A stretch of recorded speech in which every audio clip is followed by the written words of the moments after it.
vamos lá. Vamos então dar início à nossa aula desse domingo, Atos 19. Fábio, versículo 1, por favor. Aconteceu que, estando Apolo em Corinto, Paulo, tendo passado pelas regiões mais altas, chegou a Éfeso e, achando ali alguns discípulos, acho que agora é o verso 2 mesmo. Pode ler. 2. Perguntou-lhe, recebesse porventura o Espírito Santo quando crês? Que lhe responderam, pelo contrário, nem mesmo ouvimos que existe o Espírito Santo.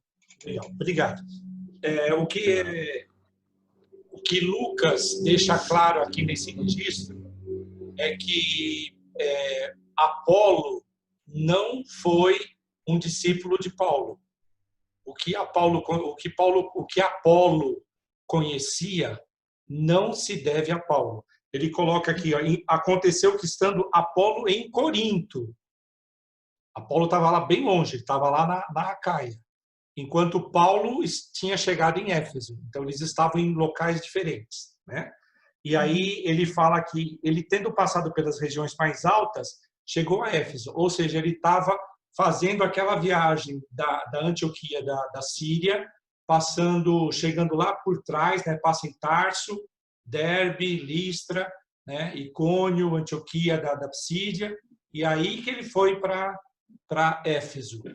E Éfeso era uma cidade bastante importante da Ásia Menor, era talvez a segunda maior cidade, bastante importante em comércio, bastante importante politicamente, e ela também era bastante importante na área religiosa, porque ali ficava o templo da deusa Diana, que é a deusa Ártemis para os gregos. Para os latinos, ela é a deusa Diana. Uma curiosidade só é que a deusa Diana, para os romanos, era a deusa da caça e era virgem. E Ártemis, para os gregos, apesar de serem a mesma, né, era a deusa da fertilidade. Então, a cidade de Éfeso, nas festas de Diana, havia muita imoralidade, muita promiscuidade, eram festas assim bastante imorais, né?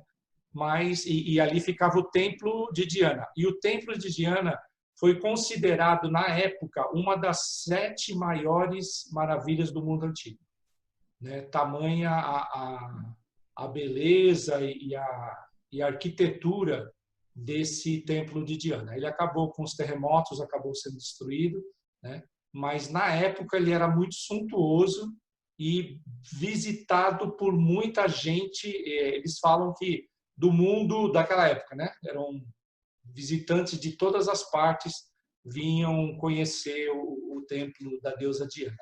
Então vamos lá. Ele fala assim, olha, que ele chegando lá em Éfeso, achou alguns discípulos. E aí nós vamos ter algumas discussões a respeito desse termo discípulos aí. Mas ele pergunta assim, vocês receberam, porventura, o Espírito Santo? E eles responderam assim, olha, pelo contrário, a gente nem ouviu que existia, né? Então, para não deixar dúvidas se realmente João Batista falava ou não do Espírito Santo, né? Vamos abrir a nossa Bíblia lá em Mateus 3:11. Olha aí. Mateus 3:11. E alguém, Bárbara, abra, por favor, em João 1:33. Bárbara, João 1:33 e Aleir, Mateus 3:11. Pode ler. Eu vos batizo com água para arrependimento. Mas aquele que vem depois de mim é mais poderoso do que eu, cujas sandálias não sou digno de levar. Ele vos batizará com Espírito Santo e com fogo. Tá, então, algumas passagens deixam bem claro que João Batista falava, sim, do Espírito Santo, né? Ao contrário do que eles estavam ali dizendo, olha, nem ouvimos dizer que existe Espírito Santo, né? Vamos ver então, Bárbara. Eu não o teria reconhecido se aquele que me enviou para batizar com água não me tivesse dito: aquele sobre quem você vir o Espírito descer e permanecer, esse é o que batiza com o Espírito Santo. Ok, então duas passagens de autores diferentes, Mateus e João, né? E quem aqui está escrevendo é Lucas, né? Voltando lá para Atos, deixando bem claro que João falava sim do Espírito Santo. Agora a gente precisa considerar o seguinte: que ano que nós estamos? Nessa passagem em que Paulo está em Éfeso, é o ano 54 da era cristã.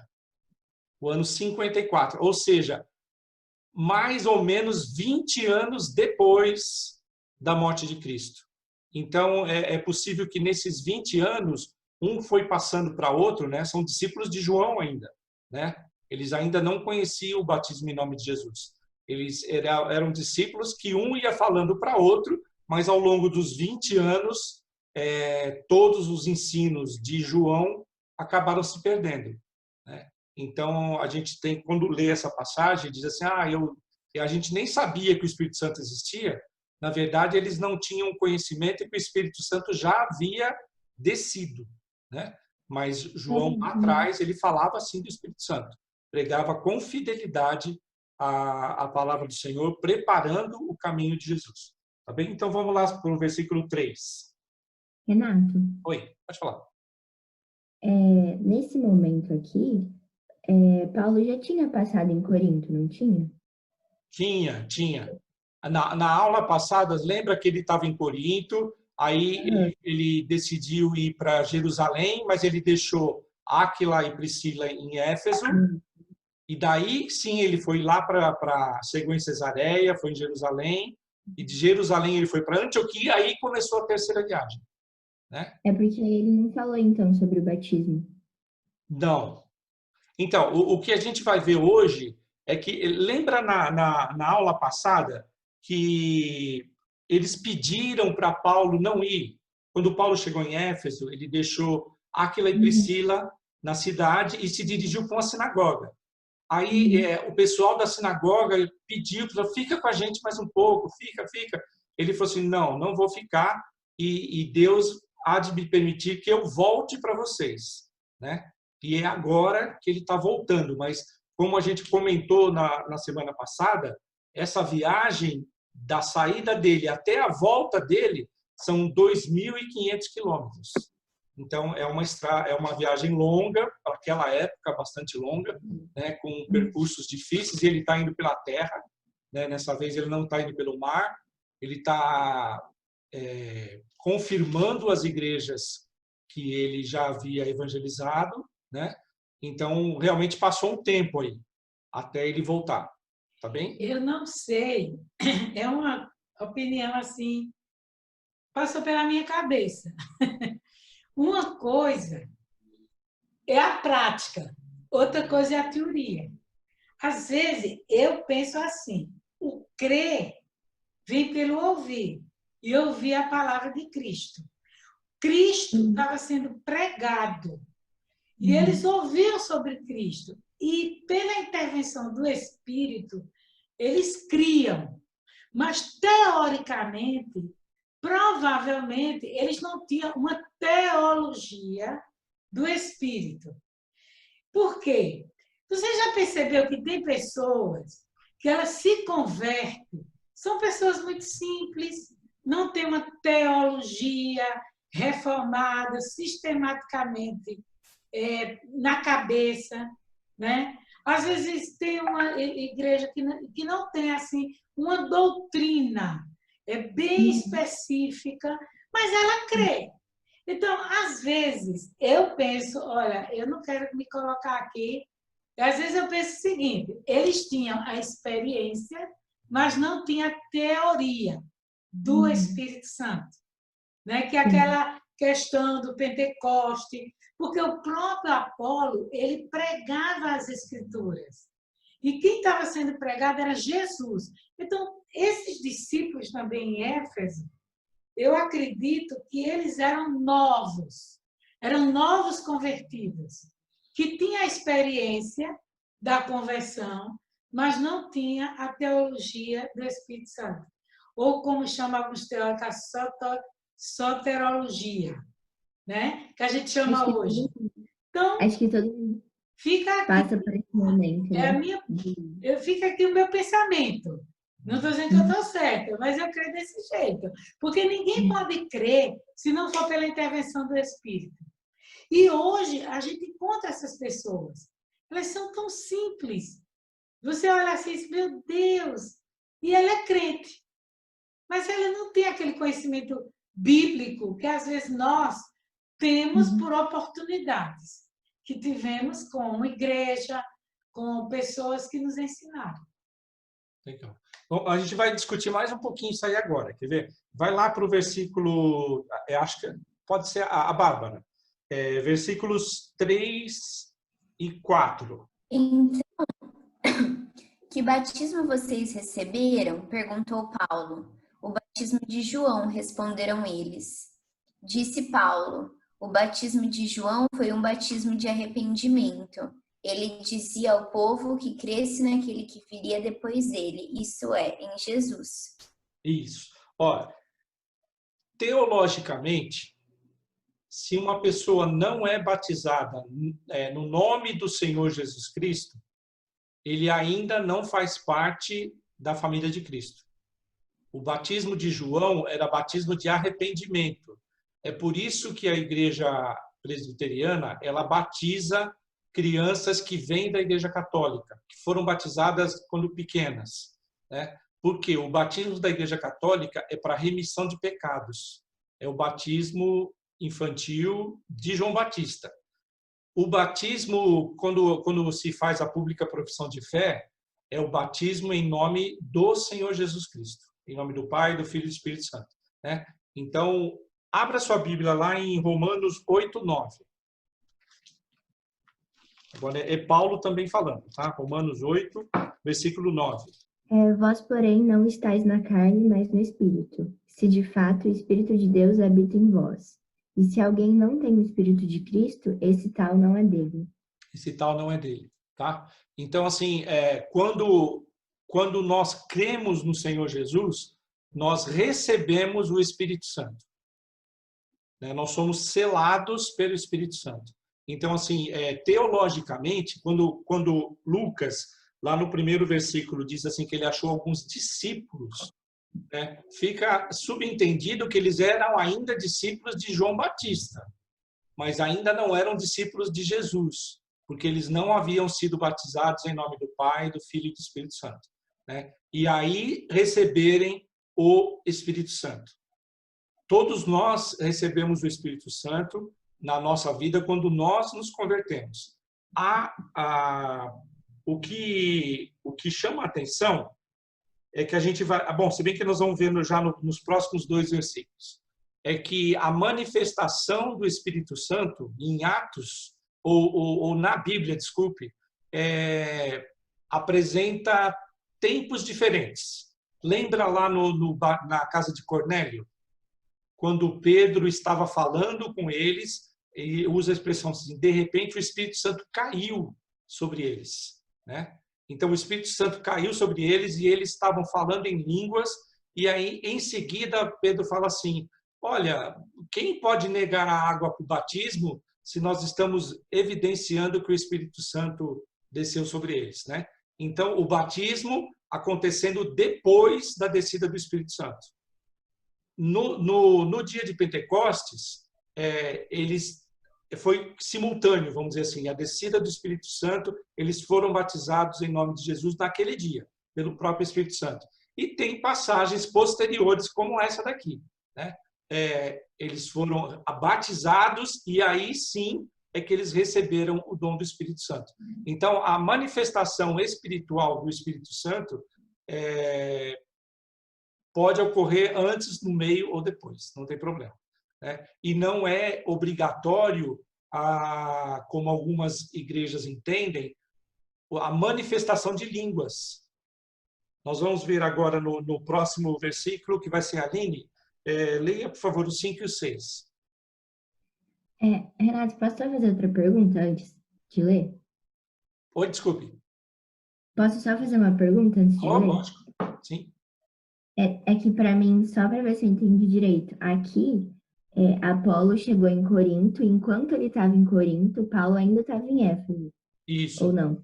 É exatamente isso. Ó, é só para deixar, Lucas escreveu isso para deixar bem claro que Apolo estava bem longe de Paulo. É que aí no 3 ele fala, né? Então Paulo perguntou, aí ele chegou lá. Qual é a tua versão? Como é que você está falando? Versículo 1? Versículo 3. Então Paulo perguntou, né? Ah, sim, não. Perguntou para os discípulos. Ó, veja lá no final do versículo 1. Achando ali alguns discípulos, perguntou-lhes: recebeste porventura o Espírito Santo quando crestes? E aí, então, Paulo perguntou. Ele falou: não, a gente nem ouviu falar do Espírito Santo. E aí, então, Paulo perguntou: em que vocês foram batizados? Ele falou: no batismo de João. Tá? Então essa primeira pergunta foi Paulo que fez. Foi Paulo que fez. Eu achei que tinha sido Apolo, por isso que ficou confuso na minha cabeça. Ah, legal, Dão. Ótimo, ótimo ter perguntado. Ó, Paulo agora conversando com os discípulos. Em Éfeso. E Apolo Corinto. Tá? Ele só deixa claro que Apolo estava lá em Corinto. Então, Apolo não foi doutrinado por Paulo. É só para a gente ter essa definição bem guardada. Tá? Paulo e Apolo não se encontraram ali. Tá? Então, vamos lá. Obrigada. Agora, lê então os 5, 6 e 7. Pode ler os 3. Tá. Eles, tendo ouvido isto, foram batizados em nome do Senhor Jesus. Impondo-lhes Paulo as mãos, veio sobre eles o Espírito Santo. E tanto falavam em línguas como profetizavam. Eram ao todo uns 12 homens. Legal. A quantidade de homens foi só um mero registro, não nada assim significativo. Porque eram 12, estava falando de uma comissão. Não. 12 pessoas, podia ser 11, podia ser 5. Ele só comenta a quantidade sem deixar nenhuma relação aí que queira fazer, né? Mas o interessante é que ele fala assim: nós fomos batizados em o nome de Jesus e impondo-lhe Paulo as mãos, veio sobre eles o Espírito Santo. E olha só, quais os dons que eles receberam? Veja no final do versículo 6. De língua e profecia, né? Isso, tá? Então eles receberam 2 dons ao mesmo tempo, o de línguas e o de profecias. Então, não é bíblico o fato de que quando você recebe o Espírito Santo, você obrigatoriamente tem que falar em línguas, obrigatoriamente tem que ter o dom de profecia. Não, a única coisa que a Bíblia diz e garante é que cada um de nós recebeu pelo menos um dom. E o que significa a palavra dom? Presente. Presente. Muito bom, Aline. Significa presente. Então, Deus deu para cada um pelo menos um presente, e esse presente é útil para o reino. Cada um de nós recebeu pelo menos um presente útil para o reino. E o que ele espera é que a gente use esse presente a favor do reino. Né? Renato, me permite fazer só uma observação? É claro que o que você está falando, né, está endosado no capítulo 28 da nossa confissão. Mas é importante, até para uma compreensão nossa, de que o batismo pode soar meio estranho, né, para a gente. Mas, por exemplo, para um judeu da época, era normal, porque a própria palavra batismo, eu estava pegando essa semana, né, para ver aquela sua pergunta lá no hebraico, e a palavra batismo é mikveh. Mikveh é uma espécie de um lugar, como se fosse uma piscina, onde o judeu se purifica antes de se encontrar com o sumo sacerdote, né? E aí eu fui dando uma olhada, né, nos textos mais antigos, né, do cristianismo, e a ideia realmente era essa: você tinha que se purificar para entrar para a nova aliança, né? E o batismo também é sinônimo do quê? Circuncisão. Daí o termo, né? Foi por isso que nós conversamos sobre aquele aquele termo ontem, Brit Hadashah, nova aliança, por conta disso. Que significa circuncisão, né? A palavra circuncisão... Não. Circuncisão em hebraico é Brit Milá. Brit Hadashah é nova aliança. Tá. Eu lembro que ela tem a ver com aliança. É interessante essa parte. Uhum. Né? Legal. Então, assim, o batismo no nome de Jesus é batismo que substitui a circuncisão. Isso é verdade. E agora, tanto para homens como para mulheres, né? Circuncisão era exclusiva de homens, agora homens e mulheres. Né? E Mas, aproxima. viu? Veja, lembra lá de Atos 8,16. Atos 8,16, que é a passagem de Cornélio. Ele fala assim: porquanto não havia ainda descido sobre nenhum deles, mas somente haviam sido batizados em o nome do Senhor Jesus. Olha só, eles já haviam sido batizados em o nome do Senhor Jesus. Então lhe impunham as mãos e receberam o Espírito Santo. Só que eles ainda não tinham sido batizados com água. Já tinham sido batizados em o nome de Jesus. Receberam o Espírito Santo, mas ainda não tinham recebido o batismo de água. Foi feito o batismo de água. Tá? Então, assim, o batismo, esse batismo de João era exigido. Eles não abriram mão do batismo de Jesus, de João Batista, embora já tinham sido batizados pelo Espírito Santo. Tá bem? Então, Renato, então, só para ficar claro, então, o batismo de João nada mais era do que aquele batismo cerimonial que acontecia no templo judaico para se encontrar com o sumo sacerdote. Como Cristo ainda não havia, né, morrido, enfim, não havia necessidade de se batizar no nome dele, né, porque ele não havia consumado o reino. É essa lógica mesmo? Eu não sei se vocês se lembram lá do tabernáculo, é até interessante um dia a gente fazer um estudo desses. No tabernáculo, antes do Santo dos Santos, havia uma bacia de bronze com água. E antes do sacerdote entrar para o Santo dos Santos, ele tinha que se lavar mão e pés. Era um ato de purificação, lavagem com água. Mãos e pés antes de entrar no Santo dos Santos. Né? Então, assim, essa purificação com água era simbólico. Tudo ali no tabernáculo era simbólico. Né? E ele já... Renato, só posso fazer só uma correção? Só uma correção? Tem dois tipos de purificação dentro da lei judaica, tá? Tem a Nefilat Yadayim, que é isso daí que você está falando, lavar a mão, e tem o mikve. São duas coisas completamente diferentes. Como é que fala? Onde fica a pia que você lava a mão lá, só era para ser o sacerdote. O povo não faz isso daí, tá? Agora sim, o mikve, todas as casas judaicas têm um mikve para se purificar. Agora, eles não lavam a mão porque eles não são Kohen. Kohen, viu isso na aula de hebraico. Porém, até hoje, quem é descendente de Kohen, ou seja, quem é descendente de Levi, ele é obrigado pela lei judaica a fazer o Nefilat Yadayim, que é justamente isso que você está falando, mesmo não tendo o templo judaico. Então é por isso que existe uma diferenciação. Parece igual, mas não é. Tá. Jesus mesmo, ele fala lá quando ele foi jantar, acho que na casa de um fariseu, e ele fala assim, olha, o fariseu pergunta, por que o senhor não lavou a mão? Né? Porque eles tinham que lavar a mão. E várias vezes os fariseus cobravam, por que teus discípulos comem sem lavar as mãos? Era uma coisa que faz parte do ritual deles. Né? Precisam lavar as mãos. Mas no templo, como o Fábio bem lembrou, era exclusivo para os sacerdotes. Eles tinham que se purificar antes de entrar na parte santificada, né, do tabernáculo. Tá bem? Pode falar. Não, é só para confirmar uma informação, na verdade. Se é isso mesmo. Depois, com o batismo de Jesus, aproxima também os judeus dos não-judeus, porque só quem era circuncidado eram judeus, né? E aí, com o batismo de Jesus, não tem mais essa. Todos pertencem à família de Jesus, enfim. Isso. É isso mesmo, né? Lembra que começou a Era da Graça no Pentecostes, né? Quando desceu o Espírito Santo, ele deu início à Era da Graça. E a graça é extensiva a judeus e gentios, todas as nações. Legal isso aí, Aline. Obrigada. Você ia falar alguma coisa, Aline? Não, porque Paulo fala, né? Tanto judeu como grego, um só na aliança, não é isso que ele fala? Uma única aliança. a nova aliança do meu sangue, né? Então, vamos lá agora, versículo 8.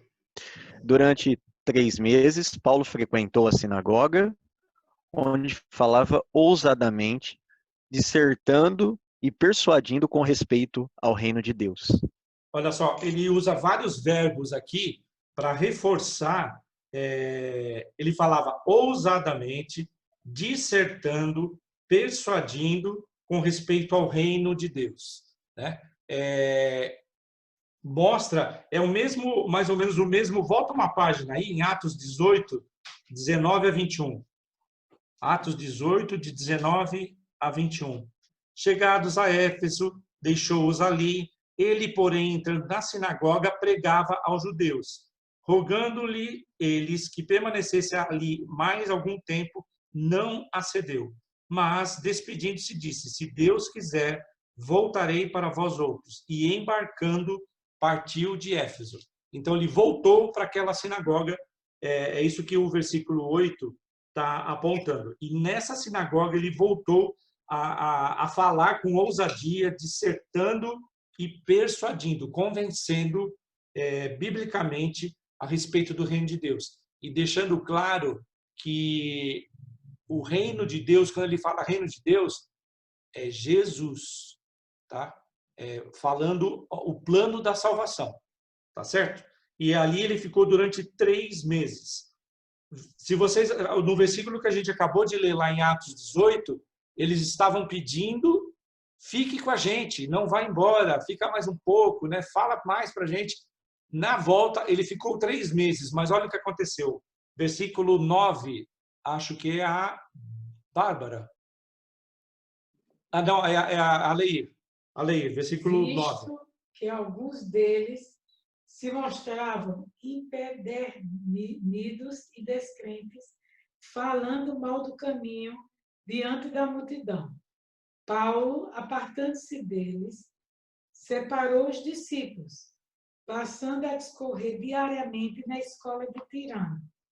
Durou isto por espaço de 2 anos, dando ensejo a que todos os habitantes da Ásia ouvissem a palavra do Senhor, tanto judeu como gregos. Legal. Então, ó, ele acabou ficando 3 meses nessa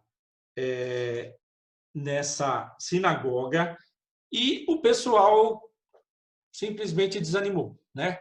Alguns judeus, ele usa a palavra empedernidos. Alguém está com outra tradução aí? Não sei se é a Bárbara ou a Aline, que tem uma tradução diferente.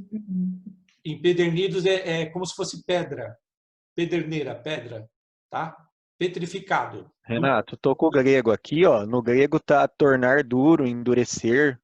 Isso. Algo do gênero. Empedernido é exatamente isso aí, tornar pedra, é um coração de pedra, duro, né? Então eles endureceram o coração e eles estavam descrentes.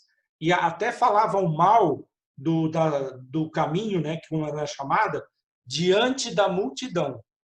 Né? Estavam dando um mau testemunho diante da multidão. E aí o que ele faz? Ele separa os discípulos e passa a discorrer diariamente na escola de Tirano. Aí temos algumas considerações. Essa escola de Tirano, ela historicamente existiu, ela era um local para como se fosse uma sala grande, né? Possivelmente era alugada e os comentaristas dizem ou ela era de Tirano ou Tirano era um dos seus professores. E provavelmente um simpatizante, pelo menos um simpatizante do cristianismo, porque se fosse alugar uma sala desse porte naquele tempo era alguma coisa dispendiosa. Mas os comentaristas não falam nada a respeito de preços, assim, de como é que Paulo angariava dinheiro. Muito provavelmente o que eles consideram é que talvez fosse ou gratuita ou um preço irrisório, né? Que o próprio Tirano cedesse essa sala nos intervalos em que ele não estivesse usando a sala, né? Agora, o que ele fala aqui, durante durante 2 anos, né, um espaço de 2 anos, no versículo 10, compara com Atos 18:11. E ali, 1 ano e 6 meses. e ali ele permaneceu 1 ano e 6 meses, né, 1 ano e meio, né, ensinando entre eles a palavra de Deus. Lá em Corinto, ele ficou 1 ano e meio. Aqui em Éfeso, ele ficou 2 anos. Né? Esse tempo, e diariamente também, né? Então, o que explica a profundidade teológica que os efésios chegaram. Quando a gente lê a carta de Éfeso, Paulo ele aprofunda na parte teológica. Não é uma carta rasa, é uma carta que aprofunda, né, na teologia. Então, isso explica, né, o efeito que teve 2 anos diários de ensino. Né? Eles tiveram um fundamento bastante sólido, né, na teologia através desses ensinos. Foi muito, muito proveitoso. Né? Então, Renato, Oi. Só aproveitar. Essa escola que está aqui, no grego, não está aparecendo assim com uma facilidade para poder explicar. Mas na versão em hebraico está Yeshiva. Yeshiva é uma escola rabínica. No meu entendimento do texto em hebraico, Paulo ele estava ensinando pessoas dentro da sinagoga. Esse ensino ele poderia ser pago ou ele poderia ser gratuito. Eu acredito que ele ensinou gratuitamente. Não, Mas era gratuito. A sala que era uma sala pública. Os historiadores colocam que essa era uma escola, né? Escola de Tirano. Era um local usado para outros fins, mas sempre no ensino, para o ensino. Mas provavelmente não era sinagoga. Isso fica bem claro no versículo 9. 9. Apartando-se deles, separou os discípulos, passando a discorrer diariamente na escola de Tirano. Ele saiu da sinagoga e agora ensinava diariamente. Na sinagoga, inclusive, era só os sábados. E agora, nessa escola de Tirano, ele tinha liberdade para ensinar todo dia. Tá? Entendi. Mas, assim, os estudiosos confirmam a existência dessa escola de Tirano, mas ela era um espaço para ensino. Nessa versão aqui ele fala diariamente na escola de um homem chamado Tirano. Tá. Nessa versão, eu não sei. Tá bem. Alguns comentaristas dizem que ele era o dono da escola. E alguns comentam que ele poderia ser um dos professores. Mas era conhecida como escola de Tirano. Tá bem? Versículo 11. Deus fazia milagres extraordinários por meio de Paulo, de modo que até lenços e aventais que Paulo usava eram levados e colocados sobre os enfermos. Estes eram curados de algumas de suas doenças e os espíritos malignos saíam deles. Legal. Olha só o nível de santificação que Paulo atingiu, né? Objetos pessoais dele tinham poder de cura. Assim como a roupa de Jesus, né? Lembram daquela mulher da hemorragia, que ela tocou na orla da roupa dele e ficou curada? E outras passagens bíblicas falam a mesma coisa, que tocar em Jesus saía dele poder, né? E eram curados. Pedro também teve essa experiência, assim, até a sombra dele curava. Eu perdi o versículo agora, não lembro onde está.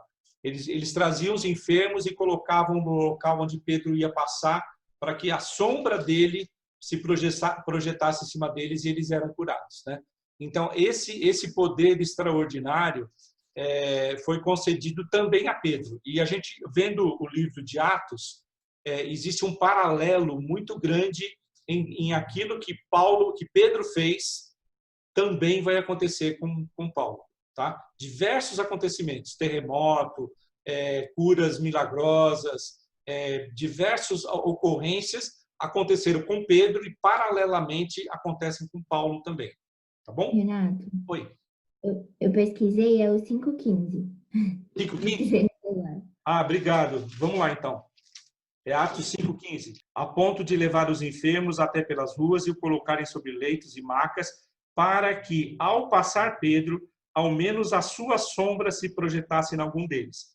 né? Então, veja o final do 16. Afluía também muita gente das cidades vizinhas a Jerusalém, levando doentes e atormentados de espíritos imundos, e todos eram curados, né? Então, assim, é o poder de Deus acontecendo através de Pedro e agora acontecendo através de Paulo.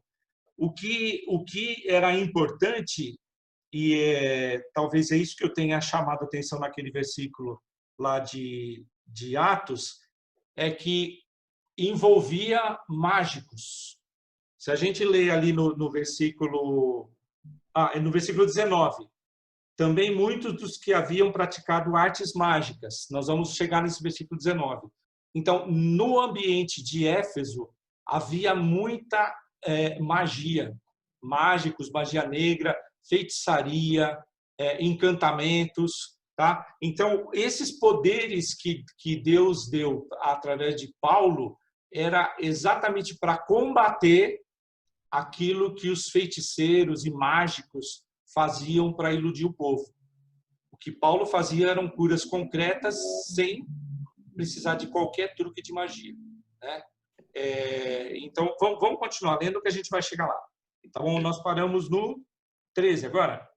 E alguns judeus, exorcistas ambulantes, tentaram invocar o nome do Senhor Jesus sobre possessos de espíritos malignos, dizendo: Esconjuro-vos por Jesus, a quem vos Paulo prega. Pode ler o 14. Os que faziam isto eram 7 filhos de um judeu chamado Seva, sumo sacerdote. Legal. Olha só, primeira coisa no versículo 13. Alguns judeus, eles eram judeus, exorcistas ambulantes. Isso daqui é quase que uma ironia, né? Como o jeito de Lucas escrever, né? Exorcistas ambulantes, que eles tentavam invocar o nome do Senhor Jesus, e os estudiosos dizem que eles tinham até uma lista de diversos deuses, entre aspas, porque eles invocavam todos até conseguir expulsar o dito cujo do demônio, né? Mas aqui eles tentaram usar o nome do Senhor Jesus em vão, né? Eles tentaram se apropriar dos poderes de Jesus, do nome de Jesus, se apropriar do poder do nome de Jesus para expulsar um demônio. E aí, o que acontece? Vamos ver lá, 15, agora acho que volta para o Fábio. Sou eu. Vamos lá.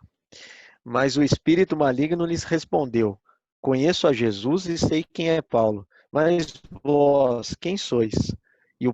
Perdão, agora eu fiz isso. Então tá bom. E o possesso do espírito maligno saltou sobre eles, subjugando a todos, e tal modo prevaleceu contra eles, que desnudos e feridos fugiram daquela casa. Olha só, o espírito maligno fala assim: eu conheço Jesus e eu sei quem é Paulo, mas e você? Quem é? Né? E aí, vocês, né? Quem são? Eram 7. E aí, esse endemoniado saltou para cima deles e deu uma surra nos 7. E eles tiveram a felicidade de sair pelados, né? Porque ainda assim foram felizes de sair pelados, sem roupa. Ele arrancou a roupa deles e humilhou a esses 7. E eles eram filhos de um sumo sacerdote, Seva, né? O que eles dizem, assim, esse sumo sacerdote tinha que ser lá de Jerusalém, ele está em Éfeso, ele está lá na Ásia, né? Provavelmente ele seria um descendente, um parente do sumo sacerdote. E aqui eu não sei se no texto do hebraico se ele fala alguma coisa, mas assim, os estudiosos dizem que provavelmente ele é um parente de um sacerdote, porque se ele fosse sacerdote tinha que estar lá em Jerusalém, né? Tanto o pai como os filhos deveriam estar servindo em Jerusalém, e eles estavam em Éfeso, tá? E fazendo o exorcismo de uma forma irregular. Os sacerdotes, eles eram santificados ao Senhor, não era para ficar fazendo esse tipo de coisa, né? Por isso que eles foram explicitamente castigados pelo próprio espírito imundo. Olha que humilhação, né? Veja lá, Lucas 4:34. Vou ler o 33. Achava-se na sinagoga um homem possesso de espírito de demônio imundo, e bradou em alta voz: que temos nós contigo, Jesus Nazareno? Vieste para perder-nos? Bem sei que és o Santo de Deus. Essa identificação dos espíritos imundos, eles reconheciam e viam o Senhor Jesus como Filho de Deus. Tá? Pode pegar um outro texto aí, que é o versículo 41, no mesmo versículo, mesmo capítulo, 4:41. Também de muitos saíam demônios, gritando e dizendo: Tu és o Filho de Deus. Ele, porém, os repreendia para que não falassem, pois sabiam ser ele o Cristo. Vai também para Lucas 8, Lucas 8:28. Renato, achei o que você perguntou aqui, tá? Fala pra gente. No Talmud está dizendo o seguinte, que os sumos sacerdotes incluem nesta categoria, além daqueles que detinham o sumo sacerdotal, tanto aqueles que foram previamente depostos, e mesmo depostos continuavam exercendo um grande poder no Estado, quanto os membros das famílias das quais procediam os sumos sacerdotes, dado que tinham grande influência em assuntos públicos. Legal. Então é isso daí mesmo. Eles deveriam estar em Jerusalém, não perambulando por aí. Não, eu falo assim, o Talmud está dizendo o seguinte, o cara era sumo sacerdote, né? Por exemplo, vamos pôr no nosso contexto aqui. O cara, ele foi pastor a vida inteira. Aí ele deixou de ser pastor, né? Ele não está mais atuando lá. Você vai ver, eles vão chamar ele de pastor, mas não significa que ele representa de fato ainda, ele está liderando uma igreja. Essa é a ideia que o Talmud aqui está dizendo. Legal, tá bom. Tá? Mas eles serviam em Jerusalém, né? E eles estavam fora da área de serviço deles, estavam lá em Éfeso. Sim. Tá? Não, eu entendi o que você falou. O que você está falando é o sumo sacerdote atuante. O líder máximo, ele ficava em Jerusalém. Agora, se o cara saiu do cargo, ele continua sendo respeitosamente chamado de sumo sacerdote. Isso, então, e os filhos dele eram respeitados também, como filhos do sacerdote. Eles seriam sacerdotes na linha sacerdotal, né? Os filhos. Sim. E são esses 7. Esses 7 eram sucessores sacerdotais também, né? Mas, voltando lá, ficou claro isso aí? Tudo bem? Tudo bem? Tá. Lucas 8, para a gente fechar, 8:28. Quando viu a Jesus, prostou-se diante dele, exclamando e dizendo em alta voz: Que tenho eu contigo, Jesus? Filho do Deus Altíssimo, rogo-te que não me atormentes. Tá? Então ele fala: Que tenho eu contigo, Jesus, Filho do Deus Altíssimo. Né? Os espíritos malignos têm plena consciência de quem era Jesus. Só que Jesus não deixava que eles se manifestassem, porque era para ser crido pela fé, e não porque um espírito disse. Né?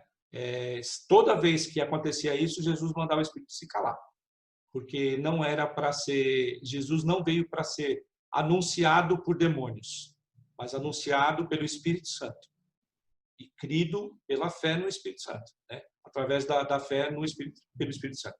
Tá bem? Então, voltando lá para versículo 17. Chegou esse fato ao conhecimento de todos, assim judeus como gregos, habitantes de Éfeso.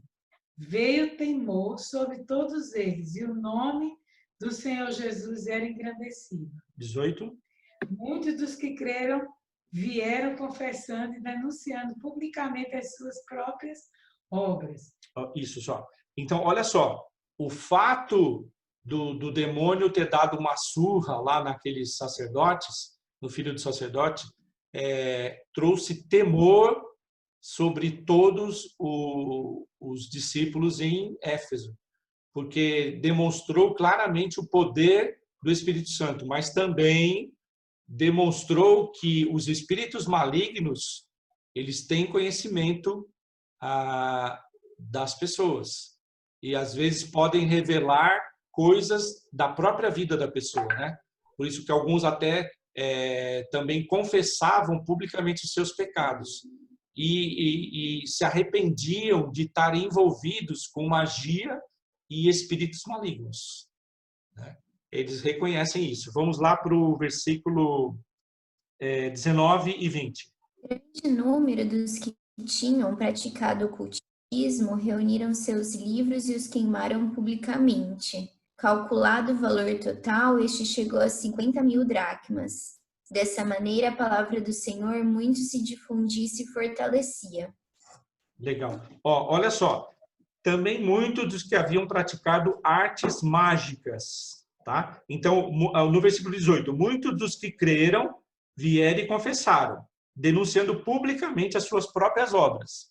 E no 19, também muitos, então, ou seja, está somando, além daqueles que creram, também muitos dos que haviam praticado artes mágicas, ou seja, tinha envolvimentos com a parte espiritual, né, maligna, reunindo seus livros, os queimaram diante de todos.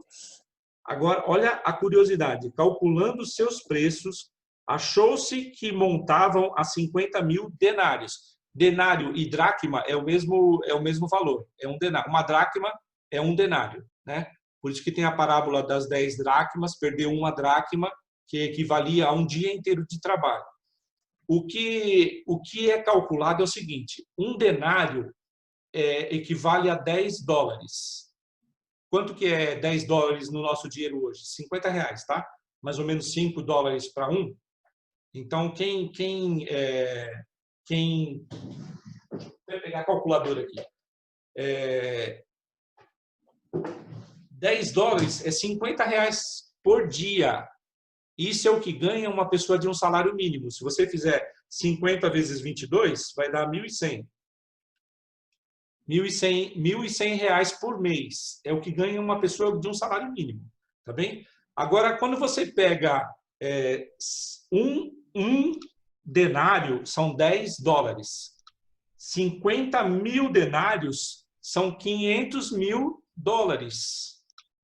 Dá para entender a fortuna que era isso? Isso aí, em reais, multiplica por 5. Então, 2,5 milhões de reais, se a gente fosse ver no dinheiro de hoje.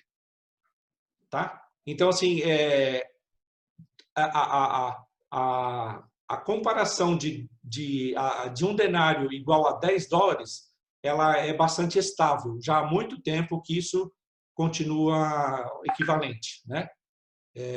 Então, 2,5 milhões de reais ou 500.000 dólares queimados em praça pública, né? Era algo bastante significativo. Ou seja, o arrependimento deles foi visível, né? Porque ninguém queimaria uma fortuna dessa simplesmente para fazer cena, né? O negócio foi verdadeiro. Vamos então. Oi. De alguma forma era o ganha-pão deles também. Era. Talvez de alguns... E domínio de poder também. Vamos lá, agora para o versículo 21. Cumpridas estas coisas, Paulo resolveu no seu espírito ir a Jerusalém, passando pela Macedônia e Acaia, considerando, depois de haver estado ali, importa-me ver também Roma. Pode ler. Enviado Isso. à Macedônia, 2 daqueles que lhe ministravam, Timóteo e Erasto, permaneceu algum tempo na Ásia. Legal. Então, assim, se você abrir a Bíblia lá em Romanos 15, 22... Romanos 15, 22. Essa foi a razão porque também, muitas vezes, me senti impedido de visitar-vos, os romanos. Mas agora, tendo já passado de atividade nessas regiões e desejando há muito visitar-vos, penso em fazê-lo quando em viagem para a Espanha, pois espero que de passagem estarei convosco e que para lá seja por vós encaminhado, depois de haver primeiro desfrutado um pouco da vossa companhia. Então, realmente, Paulo tinha a intenção de ir para Roma, só que não do jeito como ele acabou chegando em Roma, né? Ele acabou chegando em Roma preso, mas a ideia dele, ainda no pensamento dele, quando ele fala no seu espírito ir para Jerusalém e chegar em Roma, era essa expressão no seu espírito também pode ser usada pelo Espírito Santo, tá? Ele havia tendo essa vontade de chegar em Roma, mas quem está no comando é o Espírito Santo, não é ele, né? Então, ele mandou para a Macedônia 2 daqueles que lhe ministravam, que era Timóteo e Erasto. E o próprio Paulo permaneceu algum tempo na Ásia, por isso que vai explicar o resto do capítulo, tá bom? Agora, Erasto, ele aparece em Romanos 16, 23. Romanos 16, 23, diz que ele era o tesoureiro da cidade de Corinto. Olha lá, saúda-vos Gaio, meu hospedeiro, e de toda a igreja. Saúda-vos Erasto, tesoureiro da cidade, e o irmão Quarto. Então, Erasto era tesoureiro da cidade de Corinto. Por isso que alguns historiadores ficam em dúvida se é o mesmo Erasto. Porque, sendo ele tesoureiro da cidade de Corinto, o que ele estaria fazendo em Éfeso? Né? Alguns estudiosos dizem que pode ser uma coincidência de nome e não necessariamente o mesmo Erasto, tá bem? E ele aparece também lá em 2 Timóteo 4:20, também é citado lá, mas não se sabe se é o mesmo, não dá para a gente afirmar com segurança, tá bom? Então vamos lá, versículo 23, agora é a Aline? Não, acabei de ler. Acabou de ler? Fábio? Então, Fábio, Sou eu. 23 Vamos lá. e 24. Por esse tempo, houve grande alvoroço acerca do caminho, pois um ourives chamado Demétrio, que fazia de prata nichos de Diana e que dava muito lucro aos artífices, convocando-os juntamente com os outros da mesma profissão, disse-lhes: Senhores, sabeis que deste ofício vem a nossa prosperidade. Pode ler. E estáis vendo e ouvindo que não só em Éfeso, mas em quase toda a Ásia, este Paulo tem persuadido e desencaminhado muita gente, afirmando não serem deuses os que são feitos por mãos humanas. Legal, obrigado. Então, olha só, ele fala lá no versículo 23, por esse tempo houve grande alvoroço acerca do caminho. Lucas não descreve, nesse momento, que é esse grande alvoroço, mas dá para a gente ver nas cartas que ele mandou aos Coríntios. Vai lá em 1 Coríntios 15, 32. 1 Coríntios 15, 32. Vocês vão ver que o negócio pegou fogo lá. Vou ler. Se, como homem, lutei em Éfeso com feras, que me aproveita isso? Se os mortos não ressuscitam, comamos e bebamos, que amanhã morreremos. Então, ele está afirmando aqui, eu não sei se tem alguma outra versão, mas ele afirma assim, lutei com feras. Ele foi colocado para morrer mesmo. Estavam a fim de sumir com a vida de Paulo. E veja também 2 Coríntios 1:8. 2 Coríntios, capítulo 1, versículo 8. Porque não queremos, irmãos, que ignoreis a natureza da tribulação que nos sobreveio na Ásia, que é onde ele estava, em Éfeso. Porquanto foi acima das nossas forças, a ponto de desesperarmos até da própria vida. O negócio foi tão feio que chegou a ponto de assim, dessa vez eu não escapo, né? Mas Deus preservou a vida de Paulo. Então, quando o versículo 23 lá em Atos, voltando lá, por esse tempo houve grande alvoroço acerca do caminho, o negócio ficou feio, né? E aí ele fala, ele atribui a um líder chamado Demétrio, que era alguém que fabricava nichos de Diana. Esses nichos são miniaturas de prata do templo da deusa Diana, que, como eu disse, era uma das 7 maravilhas do mundo antigo daquela época, né? E eles ganhavam muito dinheiro com os visitantes levando as lembrancinhas de prata que eles faziam. E o templo de Diana, ele era bastante respeitado. E é a mesma coisa, vou dar um exemplo aqui, tá? É a mesma coisa que a Basílica de Aparecida, lá em Aparecida do Norte, né? Alguém chegar e simplesmente acabar né, com a reverência toda que eles mantêm, né, em Aparecida do Norte. Seria algo parecido, tá? Inclusive na suntuosidade do templo, da basílica, aquela coisa toda, tá bom? E aí ele fala o seguinte, novamente, lembra daquela passagem lá em que Paulo expulsa o demônio de uma mocinha, que ela era vidente e que ela trazia lucro para os seus donos, né? Ela era uma escrava e ela tinha espírito de adivinhação e o Paulo expulsou, quando ele estava lá em Filipos, né? Expulsou o demônio da moça, ela parou de adivinhar e os donos perderam o lucro. Lembra dessa passagem? O que quando eles foram levar para as autoridades, eles mudaram o tema da queixa deles. Na verdade, a queixa inicial deles era econômica. Eles estavam brigando por causa de dinheiro. Falaram, perdemos o lucro, né? Mas quando vão lá diante dos magistrados, eles não falam em lucro. Eles falam que eles estão pervertendo a ordem de culto dos romanos. E aqui eles fazem exatamente a mesma coisa. Os artífices que faziam os nichos de Diana, eles estavam com medo de perder a parte financeira. Estavam com medo de perder, inclusive, o valor profissional deles. Porque se eles não fossem mais vender nada de Diana, a cidade ia ficar em descrédito e eles iam mais ainda ficar desacreditados. O que eles apelam? Não para a parte econômica, apelam novamente para a parte religiosa, né? Porque com a parte religiosa eles conseguiam incomodar os romanos, né? Conseguiriam incomodar as autoridades.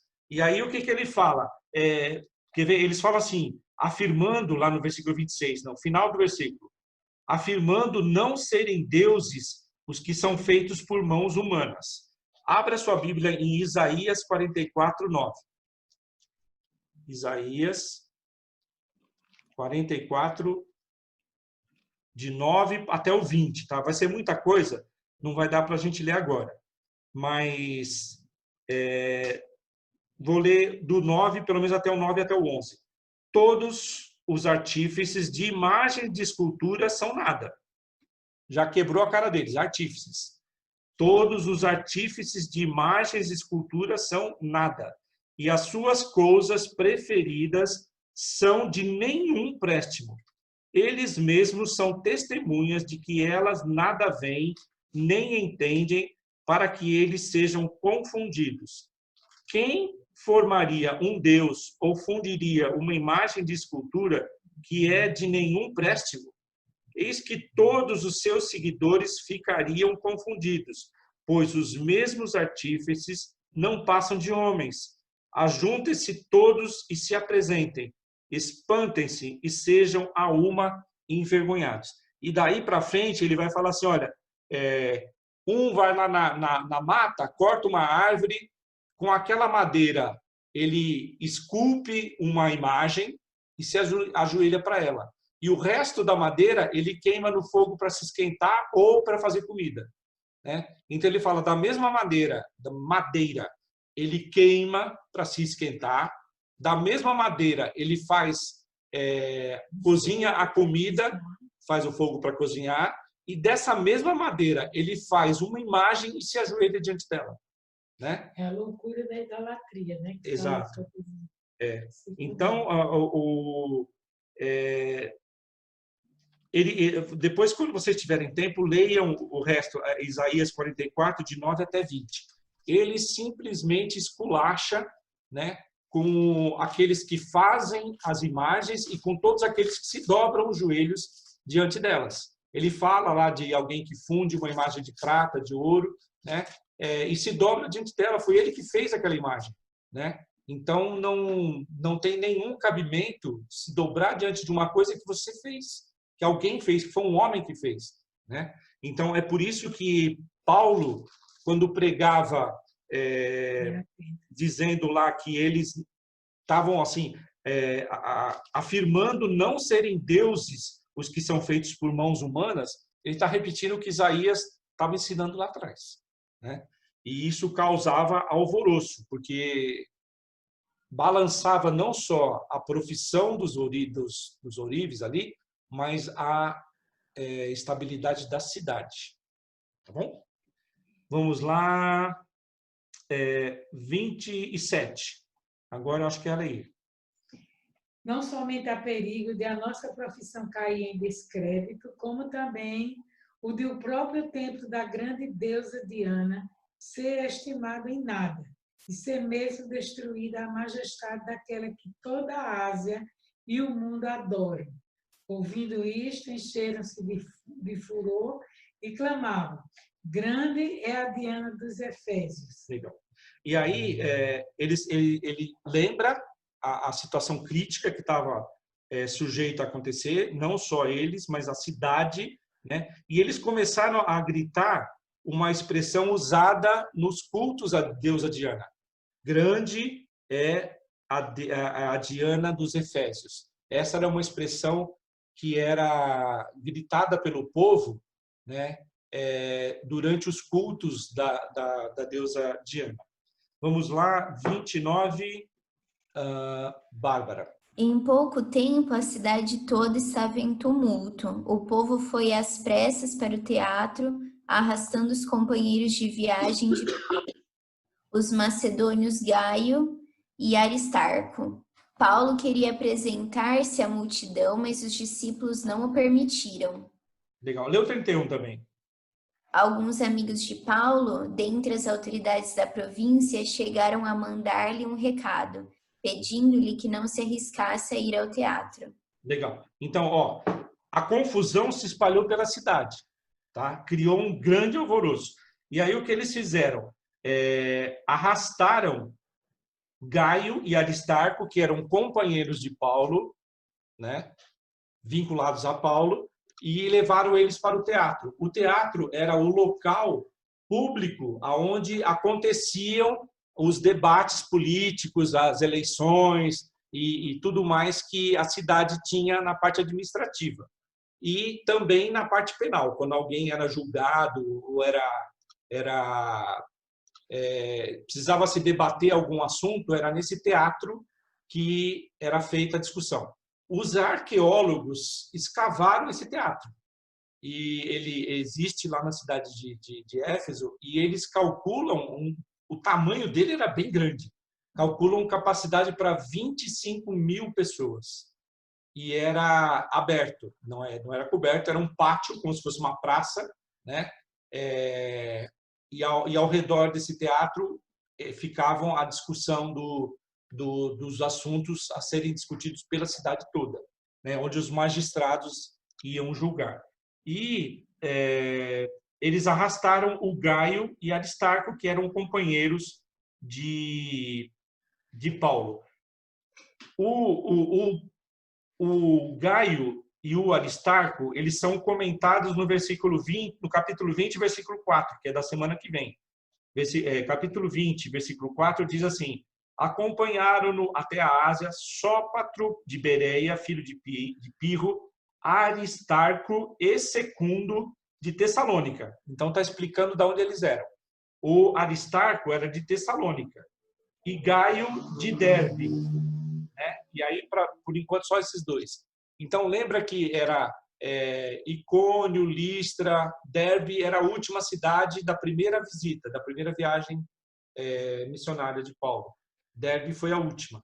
E ela foi a primeira da segunda viagem, porque ele começou em sentido inverso.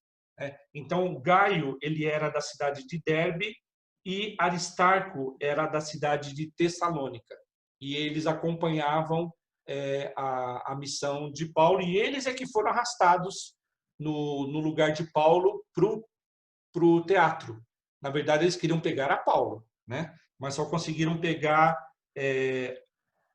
Gaio e Aristarco. E aí ele fala na nossa versão, no versículo 31, também asiarcas. Essa expressão asiarcas, ela significa pessoas da aristocracia da Ásia. Eles eram eleitos todo ano e eram como se fossem representantes, como se fossem deputados da cidade. Só que eles eram eleitos anualmente.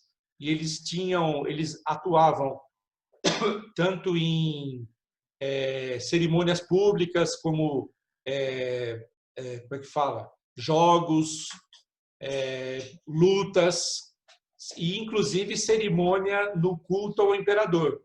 Eles eram tidos como sumos sacerdotes para os romanos, equivaliam a sumos sacerdotes dos romanos. Eles é que atuavam nos cultos públicos ao imperador.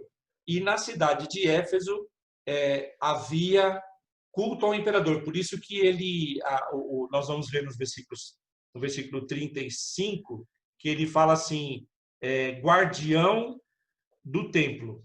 Guardião do templo. Essa expressão guardião do templo era usada em todas as cidades onde havia culto ao imperador, onde havia um templo erigido para culto ao imperador. Eles eram chamados de guardiões do templo. E nesse caso, o magistrado aplicou também a expressão guardião do templo também para a deusa Diana. Tá bom? Então, vamos lá. 32. Agora é a Aline. Uhum. Uns, pois, gritavam de uma forma, outros de outra, porque a assembleia caíra em confusão. E, na sua maior parte, nem sabiam por que motivo estavam reunidos. Pode ler 33. Então, tiraram Alexandre dentre a multidão, impelindo os judeus para a frente. Este, acenando com a mão, queria falar ao povo. 34. Quando, porém, reconheceram que ele era judeu, todos, a uma voz, gritaram por espaço de quase 2 horas. Grande é a Diana dos Efésios. Legal. Então, o que aconteceu no versículo 32 é que eles estavam reunidos lá no teatro e a grande maioria deles nem sabia por que estava lá. Né? A confusão geralmente é assim, né? Quando começam a fazer tumulto, as pessoas começam a se achegar e às vezes nem sabem por que está ali, o que está rolando lá no meio da coisa, né? E o que é interessante nesse versículo 32 é que lá no grego a palavra assembleia é eclésia. Dá uma conferida aí, Fábio. Eclésia. Versículo 32, vamos lá. Quando ele fala assim, porque assembleia... Assembleia. Eclésia, reunião de cidadãos, né? Assembleia do povo, Assembleia dos israelitas, isso aí. Eclésia. A palavra grega no original é eclésia. E ela vai aparecer também lá no versículo 40, que é a mesma palavra depois que eles usam para a igreja. Então, a igreja tem, no original, vamos dizer, na ideia original grega, é um ajuntamento de pessoas. Essa a ideia da palavra igreja, é um ajuntamento de pessoas, eclésia, né? E aí, o que eles fizeram? No versículo 33, eles empurraram para frente um homem chamado Alexandre, como representante dos judeus. E aí, os comentaristas falam o seguinte, a intenção deles era separar os judeus dos cristãos.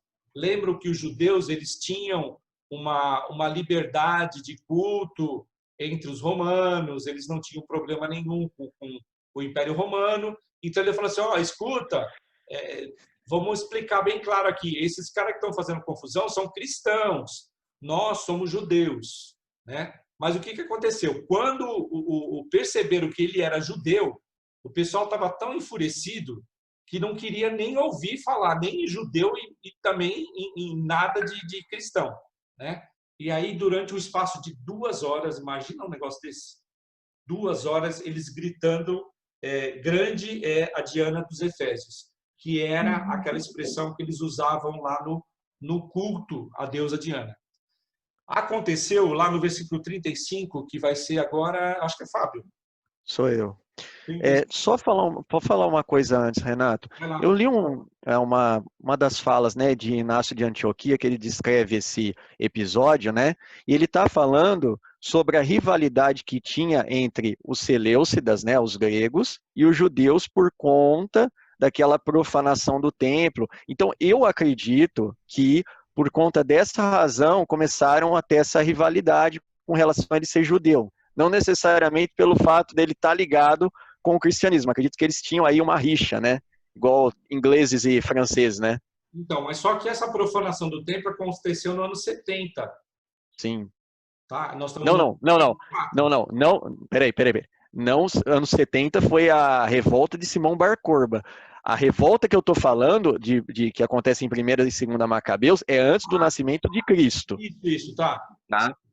Então, assim, os comentaristas, né, tanto do Talmud quanto da patrística, eles relatam que os judeus e os gregos, né, eles realmente eles tinham uma grande rivalidade por conta disso. Então, eu acredito que seja por isso, né? Em arqueologia, história, a gente não tem como afirmar algo 100%, mas eu acredito que seja isso mesmo. Se bem que nos capítulos anteriores a gente viu assim que os judeus eles tinham, até eu acho que eu lembro que você comentou alguma coisa, que eles tinham por decreto de Cláudio, do imperador Cláudio, uma licença para exercer o culto deles com liberdade. E eles estavam querendo usar essa licença contra os cristãos, dizendo assim, ó, nós temos liberdade diante de Cláudio, do imperador, né? Mas os cristãos não têm. Então, eles queriam de alguma forma, descolar o judaísmo do cristianismo, né? E aqui eles tentam dessa forma de novo, falar, olha, quem está fazendo confusão são os cristãos, nós somos judeus, não temos nada a ver com isso. É para limpar a barra dos judeus. Mas a confusão aumentou. Eles estavam tão irritados que eles falaram, não quero nem saber se é judeu ou se é cristão. Estão bagunçando a cidade, né? E aí, olha só do versículo 35 e 36. Vamos lá. O escrivão da cidade, tendo apaziguado o povo, disse: Senhores, Efésios, quem porventura não sabe que a cidade de Éfeso é a guardiã do templo da grande Diana e da imagem que caiu de Júpiter? Ora, não podendo isto ser contraditado, convém que vós mantenhais calmos e nada façais precipitadamente. Primeira coisa, o escrivão da cidade, ele tinha um poder como um magistrado, esse escrivão da cidade. E imagina a situação que ele estava, sendo responsável, né, pela ordem da cidade, se isso chegasse aos ouvidos do procônsul. Então, o tumulto que estava acontecendo na cidade, o grande medo dele é que isso chegasse nos ouvidos do procônsul. E ele vai falar isso aqui para frente, né, nos próximos versículos. E ele, com certeza, seria penalizado por ter deixado a cidade acabar numa confusão desse tamanho aí, né? E o que ele fez? Ele tentou, vamos resolver essa situação aqui, vamos calar a boca de todo mundo e acertar a situação. E aí ele fala assim que, tendo apaziguado o povo, dá uma ideia assim que não foi assim, muito fácil, mas ele conseguiu, tendo apaziguado, né?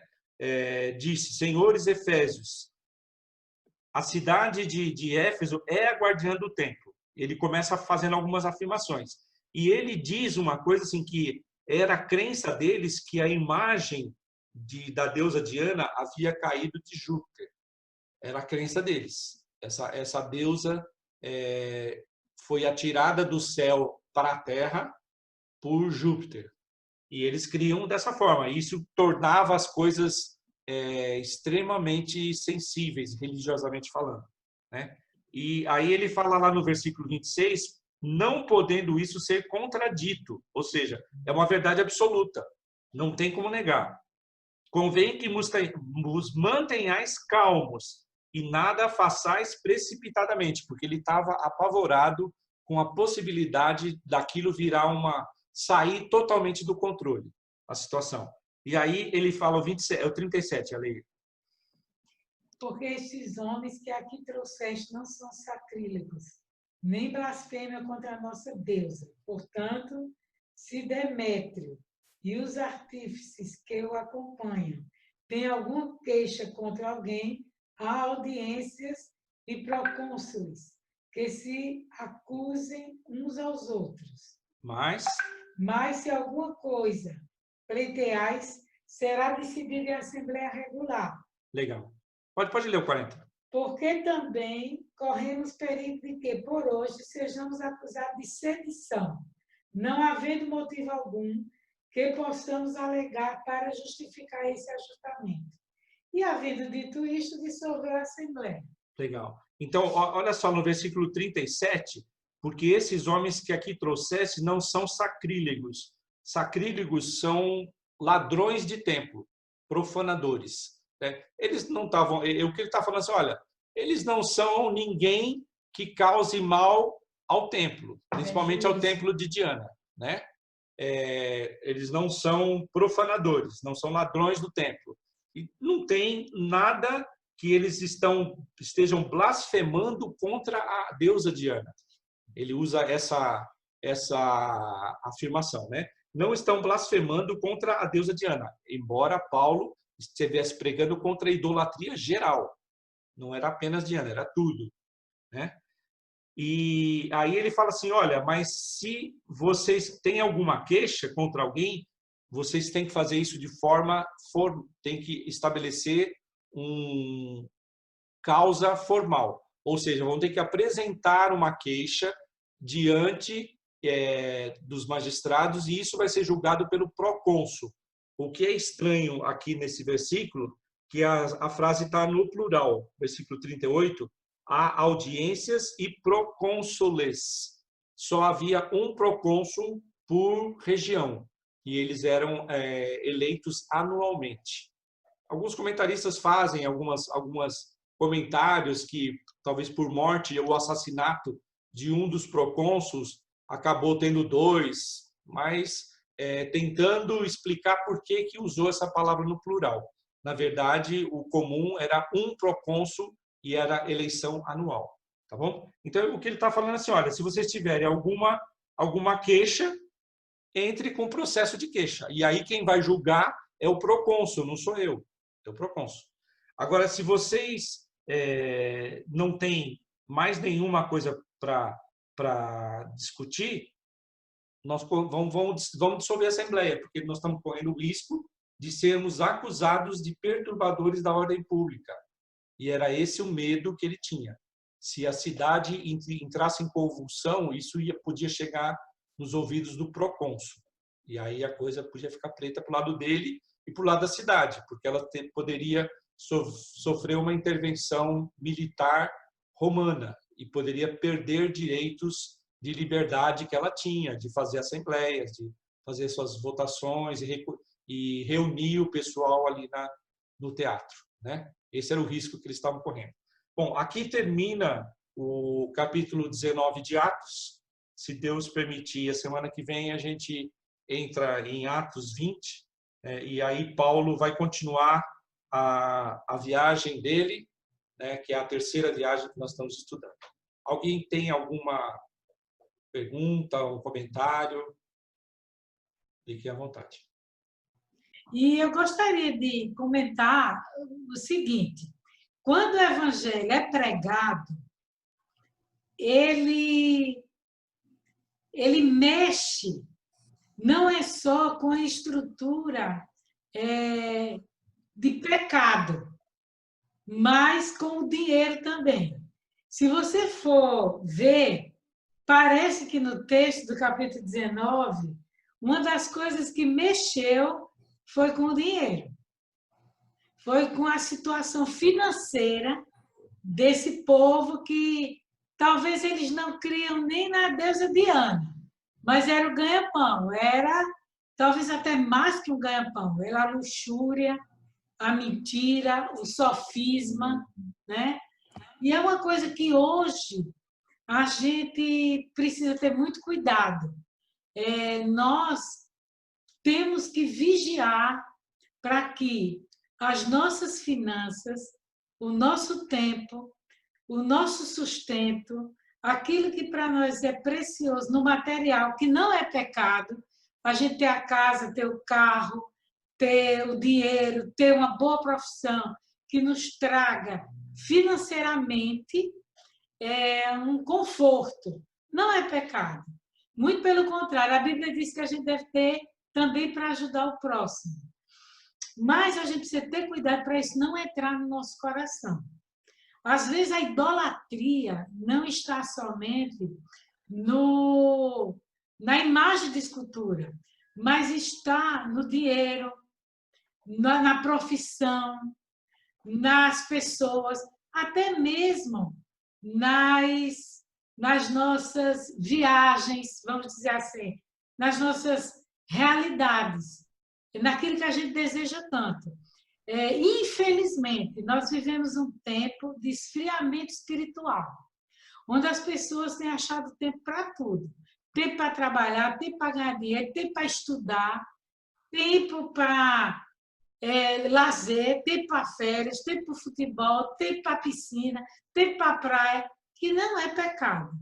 Mas nós precisamos aprender da palavra de Deus, nós precisamos ter tempo para a palavra de Deus, ter tempo para a casa do Senhor, ter tempo de orar, ter tempo de ler a Bíblia, ter tempo disso, ter tempo daquilo, de aproximar-se de Deus. E eu acredito que a gente precisa orar muito para a gente não esfriar.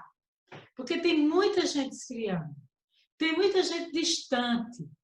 E olha, queridos, a gente precisa ter cuidado com a gente para a gente não ser contaminado pela Diana dos nossos tempos, que pode ser até dentro da nossa casa, da nossa família. Né? Nós temos a nossa família, pessoas que estão no Evangelho, pessoas que não estão, pessoas até que talvez critiquem a nossa fé. Pessoas que não têm a Cristo. Dentro da nossa escola, dentro do nosso trabalho. Então, nós estamos em perigo. E nós precisamos orar para a gente não ser contaminado. Esse capítulo, o final dele, esse tumulto, o Espírito Santo usou até esse homem que acalmou o negócio. Ele podia ter até interesse aí de não ser prejudicado. Mas, no fundo, foi uma providência. No versículo 1 de 20, diz que, cessado o tumulto, Paulo mandou chamar os discípulos, tendo-os confortado, despediu-os e partiu para Macedônia. Então, o que me chama a atenção em Paulo é a perseverança e a convicção que ele tinha.